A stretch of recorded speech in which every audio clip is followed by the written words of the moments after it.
Changement de garde au nouveau théâtre de Lille. Après 2 saisons couronnées de succès, les fondateurs du nouveau théâtre de Lille, Marie-Lise Tremblay et Bruno Marquis, passent le flambeau pour se lancer dans de nouveaux projets. Sébastien Dorval et Claude Montminy, les nouveaux administrateurs, vont poursuivre les activités du théâtre et vont conserver également le même nom. Déjà gestionnaires du théâtre de l'Île aux Coudres, M. Dorval et Montminy se sont montrés intéressés à relever le défi et ils sont honorés de s'inscrire dans la tradition du théâtre d'été à l'île d'Orléans qui remonte à plus d'un quart de siècle. Donc, dans l'entrevue qui suit, je me suis rendu à Saint-Pierre au théâtre pour rencontrer les sympathiques nouveaux administrateurs. Alors, monsieur, bonjour, vous allez bien? Oui, ça va. Très bien deux. Oui, avant de parler de ce qui vous a mené à l'île d'Orléans, j'aimerais ça que vous me parliez tous les deux à tour de rôle de votre bagage. Moi, de mon côté, j'ai étudié en France. Je suis revenu au Québec après pour jouer, pour faire du théâtre. Et depuis quelques années, il y a quelques années, j'ai été engagé à l'Île aux Coudres pendant l'été pour jouer. Et de fil en aiguille, avec monsieur, on a réussi à mettre la main sur la gestion et sur la production à l'Île aux Coudres, et ce qui nous a amenés ici, après, à l'île d'Orléans. Ouais, moi aussi, je suis comédien. J'ai commencé comme comédien, mais tranquillement, pas vite, je suis devenu auteur un peu par nécessité. On montait nos spectacles, puis à un moment donné, on s'est dit, il nous faudrait des bons textes. Fait que là, je me suis dit, je pourrais écrire un bon texte. Fait que ça n'a pas marché au début. Il y en a une couple de pas bons. Mais après ça, c'est devenu de mieux en mieux, je pense. Voilà. Qu'est-ce qui vous a mené à l'île d'Orléans? Oui, OK, oui. Quand on était à l'Île aux Coudres comme producteur, depuis 2 ans, on s'est toujours dit qu'on voulait avoir une deuxième place pour donner une plus longue vie au spectacle qu'on fait. Quoi qu'en théâtre d'été, c'est intéressant parce que on joue quand même souvent 30, 40, des fois 50 fois. Mais par contre, on s'est dit, c'est super, mais est-ce qu'on peut encore jouer plus? Et donc, en ayant 2 endroits, tu fais ton spectacle à l'endroit X la première année et tu le fais à l'endroit Y la deuxième année. Donc, comment je pourrais dire, tu rentabilises un peu plus les investissements de départ. Connaissiez-vous le théâtre de l'île d'Orléans par réputation, par exemple? Oui, on savait que c'était un théâtre d'été qui était bien géré, qui produisait des pièces de qualité. Et quand on a su que Bruno et Marie-Lise partaient pour faire d'autres projets personnels, on s'est dit que c'était une belle occasion. On avait surtout peur que le théâtre ferme. Il y a eu quelques théâtres d'été qui ont fermé dans les dernières années. Nous-mêmes, quand on a repris le théâtre à l'Île aux Coudres, c'était pas la même raison. Le théâtre allait fermer. Donc, il n'y en a pas tant que ça des occasions, des théâtres d'été, des bons théâtres d'été. Donc, c'est ça. Donc, nous, on s'est dit que là, en plus de pouvoir reprendre nos pièces, je pense qu'il fallait faire quelque chose pour garder le théâtre en vie ici. Donc, voilà, c'est pour ça qu'on s'est impliqué. Puis d'avoir un deuxième emplacement, j'imagine que ce que vous faisiez au théâtre de l'Île aux Coudres, ça fonctionnait relativement bien. Oui. À l'Île aux Coudres, parlons juste rapidement d'Île aux Coudres, mais c'est un théâtre... très chaleureux. C'est aménagé dans l'auberge La Coudrière. C'est une ancienne salle de réception qui a été transformée au fur et à mesure en salle de théâtre, mais c'est pas une salle de théâtre conventionnelle. Donc, c'est très particulier. Il faut vraiment être présent sur place, avoir une bonne relation avec les gens de l'île. Et c'est un peu, je pense, la même chose ici. Les gens de l'île d'Orléans sont fiers de leur île, veulent que ça fonctionne. Et je pense qu'il faut, parce que nous, on ne vient pas du tout de la côte de Beaupré, on ne vient pas de l'île d'Orléans, on arrive de Québec. Il faut prendre en compte qu'il y a des choses ici qui existent avant nous. Donc, on s'adapte. On n'arrive pas ici avec nos trop gros sabots, j'imagine. Si ça se dit. C'est du 11. Oui, les sabots 11, des gros sabots. C'est assez long. Non, mais c'est vrai que il y a une façon...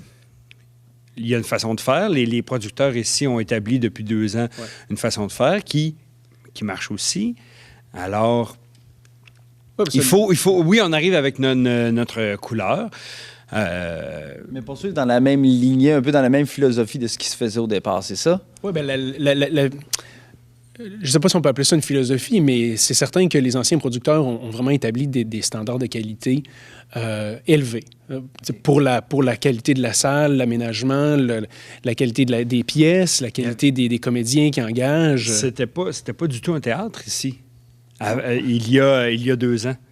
Et les anciens producteurs, Bruno et Marie-Lise, ils ont travaillé un coup là, pour faire la scène, aménager les rideaux, l'éclairage, tout ça. Et pour finalement transformer ça en un théâtre très chaleureux, qui fonctionne bien. Tout à fait. Puis on a une excellente collaboration des propriétaires des lieux ici, le club social des employés de la Stadacona, qui c'est ça, qui ont embarqué dans le projet, qui sont avec nous autres là-dedans, qui ont fait des modifications sur l'extérieur de la bâtisse pour améliorer le look, qui nous laissent carte blanche, qui nous font confiance. Donc ça, c'est extrêmement précieux. Ça revient à dire un peu ce que Sébastien disait tantôt. Il faut, quand on arrive ici, nous, on doit s'imprégner de la place, on doit aller avec entre guillemets, les coutumes locales. Là. Ce qu'il faut faire, bien, premièrement, il faut attirer les gens, oui, avec une publicité qui va aller les rejoindre. OK, ça, c'est parfait. Mais une fois que les gens sont rendus ici, qu'est-ce qu'ils sont venus voir? Ils ne sont pas venus voir une super affiche, non. Ils sont venus voir un bon spectacle. Et depuis 2 ans qu'on produit, le téléphone... Ça, je pense que c'est des réservations qui rentrent. Ah oui, mais pour vrai, il y a des réservations qui rentrent. Bon, on disait quoi, là? On disait qu'une fois qu'ils sont rendus ici, il faut qu'il y ait, un bon spectacle. Oui, c'est ça. Ce que je disais, c'est que les gens qui viennent ici ne viennent pas juste voir une affiche, ils viennent voir un bon spectacle. Donc, c'est notre meilleure carte de visite, c'est notre meilleur... c'est ça, notre produit, l'œuvre, le spectacle. Il faut que le spectacle soit bon. C'est aussi que la meilleure publicité qu'on a, c'est le bouche à oreille. Donc, si les gens viennent ici et qu'ils sont déçus, ben c'est fini. On n'aura pas beaucoup de monde. On va avoir raté notre objectif. Donc, vraiment, on travaille extrêmement fort sur la qualité du spectacle. Puis c'est en ça que je pense qu'on a la même philosophie que Bruno et Marie-Lise, de présenter vraiment des œuvres... jeune, dans le sens de la comédie actuelle, qui n'est pas de la comédie comment je dirais, d'un théâtre d'été traditionnel. Ça reste très drôle, mais c'est juste dans la façon de faire. Je veux dire, la télévision a changé dans les dernières années, mais c'est la même chose pour le théâtre. Donc, le théâtre s'est adapté aux nouvelles contraintes, à la nouvelle société d'aujourd'hui. Donc, nous, on tient à présenter ce genre de pièces-là. Qui plaît autant aux personnes de 50 ans et plus que pour les 30-40 ans. Parce que les gens de 50 ans et plus, il ne faut pas les oublier parce que c'est eux qui viennent en majorité au théâtre d'été. Alors, depuis 2 ans, je pense qu'on a trouvé une bonne combinaison dans les pièces. Ça va plaire autant aux gens de 50 ans et plus qu'aux gens plus jeunes. Donc là, on s'entend, le décor à l'arrière est en transition. Ouais. Puis, mais dans le fond, ce que je crois déceler là, dans vos propos, c'est que là, dès cet été, on recommence les activités, on revient en force. Tout à fait, tout à fait. Donc ça, c'est l'ancien décor, en fait, ce qui reste de l'ancien décor de la pièce de l'an passé.